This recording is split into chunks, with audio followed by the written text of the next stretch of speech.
And we're live. Welcome back, everybody, to the PEO Speedwagon podcast, Season 2, Episode 11, sort of a bonus episode for the season here. Joined by Ryan, of course, and this episode is kind of a unique one. We wanted to, introduce the newest member of the PEOMG family. This is Riplett, and he is, there we go. Like the Red Hot Riplets, a St. Louis snack here. Old Vienna, Red Hot Riplets. Oh, yeah, we'll have to get him a pink collar next, actually. Yeah. Yeah. Oh, for those, also, this is a podcast. You mean to match the shoes? Yes, to match the pink shoes, exactly. All right. But it's a podcast, not everybody watches our video. I got a little black lab, so he's a new member of the gang.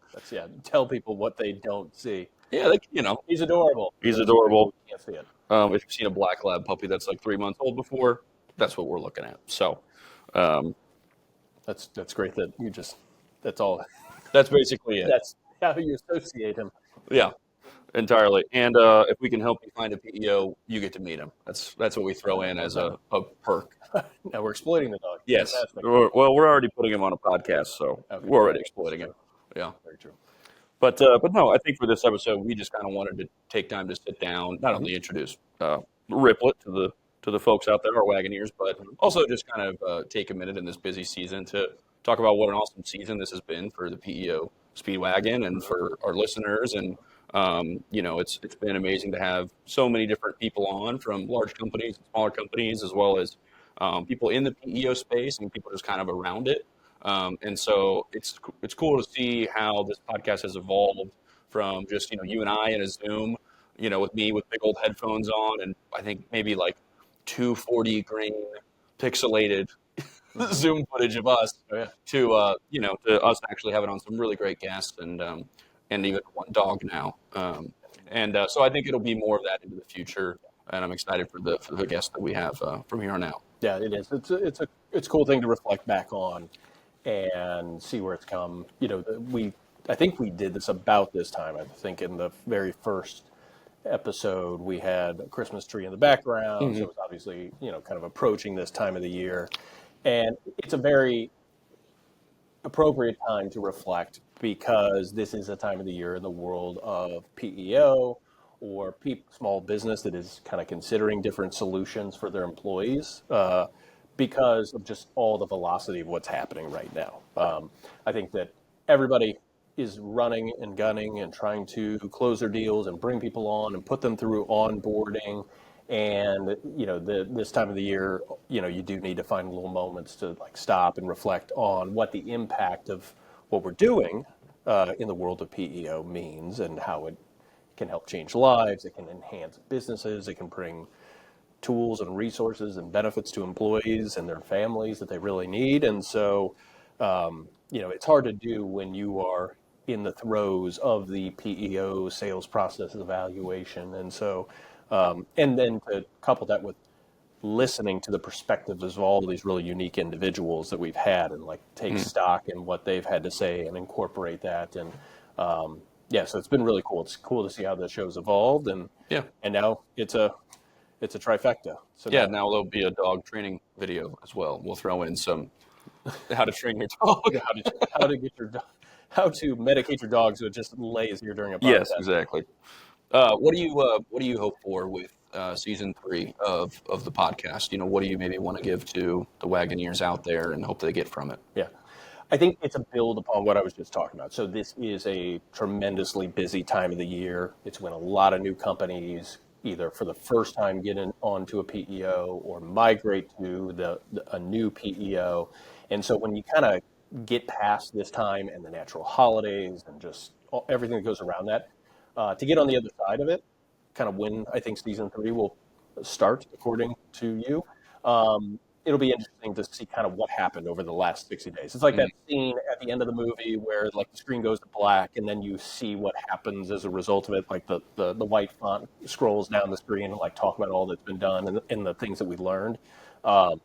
I think that's what I'm really excited about is, another moment of reflection of this really wild 60-day period that we're entering. Yeah, I'm really looking forward to that too. I think it's really cool to see how it's evolved, from those early episodes to now. But especially when it comes to the the things around PEO services that people want to hear about. Maybe it's just that, like, we're in kind of a season of change, and so it's nice to hear from, like, I think of Chris Dornfeld, coming on and talking about Whistle, and just like that perspective in our last episode with him of just kind of behavioral psychology around employees is one of those things that's sort of touching on PEOs, but kind of around it as well. It's crucial to it, but it's not hitting it like just right on the nose. And so I definitely want to have, see more people come on, have more guests around that, and we certainly will, so that we can touch on those like really critical things that when you're a PEO, sales rep, you have to think about those things, and you don't even realize you have to think about them when you're having these conversations with business owners. And so not only is that beneficial for us just to know him and speak to him and understand how he views, like, how to really motivate your employees, but to be able to take that and what we've learned from him, and then also other people as well, and then give that to the viewers. I'm really excited to do that, and of course always meet with our kind of PEO partners as well and get their perspectives too. But it's great to have a nice mix like that, and I'm really looking forward to doing that. Yeah, I think the mixture of the guests that we had this season between Jason Randall, CEO of Quesco, John Allen, CRO of GNA, some very sizable, highly effective PEOs, Jim, and then Jim Sheets, a super talented, intelligent business leader, CEO, CFO who's bought different PEOs, and then Chris with what he shared with the behavioral science. Like, you're getting a very broad mixture of perspectives that if you're what a lot of our listeners are, which is people in the PEO industry, kind of riding along with you on your journey of learning this industry, can reflect back on it and kind of pick a couple things from each conversation that they found really effective. Because, going, and then Brian Neal. Oh yeah, yeah. I mean, add that in. Add that in on top of it, but just like the coaching and thought processes he puts on top of that. So like, how do you actually apply these things, and how do you operate with intentionality and authenticity and everything else? Building momentum in a sales cycle and how to do that in the right way. Yeah. I mean, he has great insights on that. Yeah, I mean, when you look at those 5 guests, you are getting from them like a master class in like what a PEO sale can be. Yeah. Because what it altogether happens maybe too much is you work for a PEO, you're a PEO sales rep, and you learn the blocking and tackling, the X's and O's of selling your particular PEO.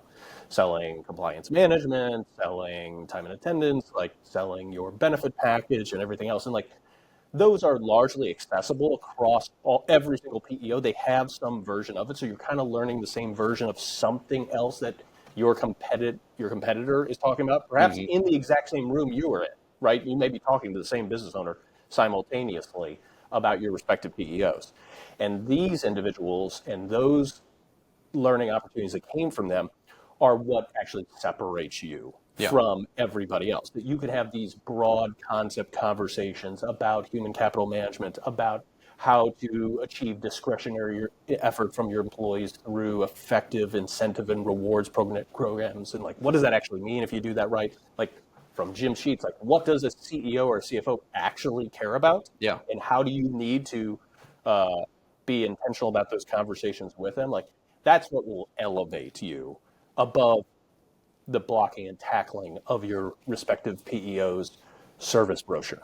Oh yeah, I don't think anybody can get bored in the PEO industry, because we jokingly say you need to be interdisciplinary, and we'll just kind of say Idris Elba, the actor who does like what was it, kickboxing, some rally car driving, obviously a famous actor, but we joke, we just kind of say land speed record, yes, but we just kind of say like Idris Elba, and like we kind of know that it's like this is one of those moments or those times when you're doing something that you might not have expected you'd be doing in this role, but it's crucial to helping the business and their needs. And I just think that we also need to have that kind of in this show and in this podcast, and then it gives people that ability to be, interdisciplinary. And well, yeah, and at the end of the day, every PEO rep that you talk to, like, that's the level of conversation they want to have. Right. They get in, if you've come from outside the industry, or if you've come from a different PEO to now the particular brand that you're with, you learn all the things, you learn the talk tracks and the impact statements and everything else, the things you need to. You absolutely have to, because you can't not have that when you sit down with a business owner or VP of HR or whomever.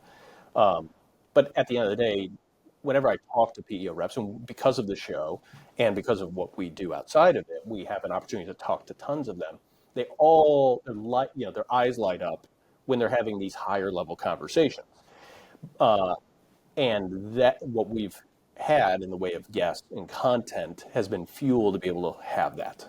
And that's really cool. That's a way that we give back through this. That's a way that we just kind of fuel ourselves through that because, all these things, many times I felt across this season, one of them would say something, and I said it a few times, like a dagger in the heart. It's something I knew I did wrong. And like just having that conversation and looking, into the mirror, if you will, to go like, okay, I'm learning and I'm growing right there through this, that's what this is all about. Yeah. And that's what, most importantly, that business owner, business leader, VP of HR, whomever's making this decision, like that's what they deserve. They deserve better than just the tech demos, than just the service brochure overviews, like than just your impact statements. Like they want through this real strategy and support to help grow their business and take care of their employees. Yeah, and I mentioned this quite a bit, but it's a blessing that we get to see all the different PEOs kind of on their inside and how they operate,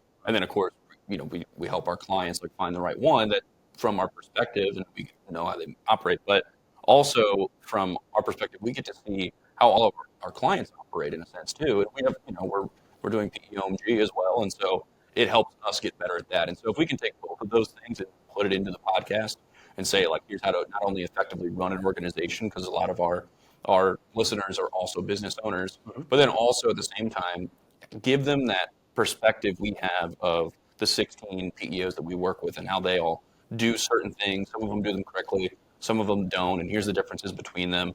I think that is what gives everybody the multitude of skills they need to be great at this in this industry.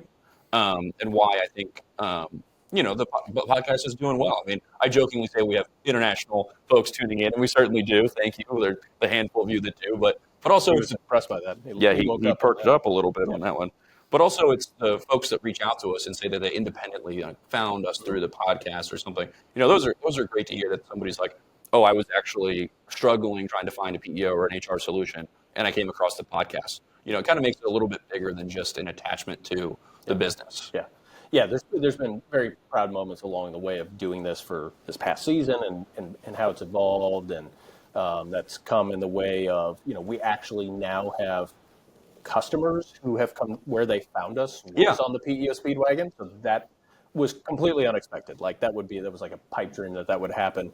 And the fact that it has and several times is really cool. And then the other one was yesterday. So I was up in Chicago with some of my kids and for my youngest daughter's lacrosse tournament. And on the way home, apparently, because she told me later, my 14-year-old daughter was listening to the PEO Speedwagon on her own. She had no recollection of which episode it was or like what she learned, but her comment was that she liked it. So that's, from a 14-year-old girl, like that's a win. Yeah, that's definitely a win. And they'll probably tune in more now that we have puppies on the program. That's right. Yeah. Yes. It's clickbait, or what is that? Pretty much. Yeah, clickbait. Okay. Yeah, we'll put him as the thumbm's right. as the main photo. He was in the teaser post. Yeah. Yeah, exactly. But no, it's been really fun and and rewarding and in multiple ways. And it's the platform is intended to give it back. There are a lot of really great PEO sales reps out there that are trying to do this right. And if we can in any way support, like learning just one concept that comes out of the show, you're right, then that's also a win. Yeah, exactly. It's about filling in any areas that they might feel that they could be better in and making sure that we continuously cover kind of that wheel of different things and skills they need to be effective at a role that really requires you to be Peter Silva. So intersectional. Intersectional, right. That was right. Same thing. Yeah. Same concept. Well, great. Well, thank you everybody for tuning in. We'll keep this episode a little short during the busy season here, but and also this guy needs to probably go home and eat, already. So he's falling asleep. But again, thanks for tuning in. We appreciate it, and we will catch you guys in maybe episode 12 of season 2, or maybe in season 3 here soon. So thanks again. Clearly, we don't have a plan. See ya.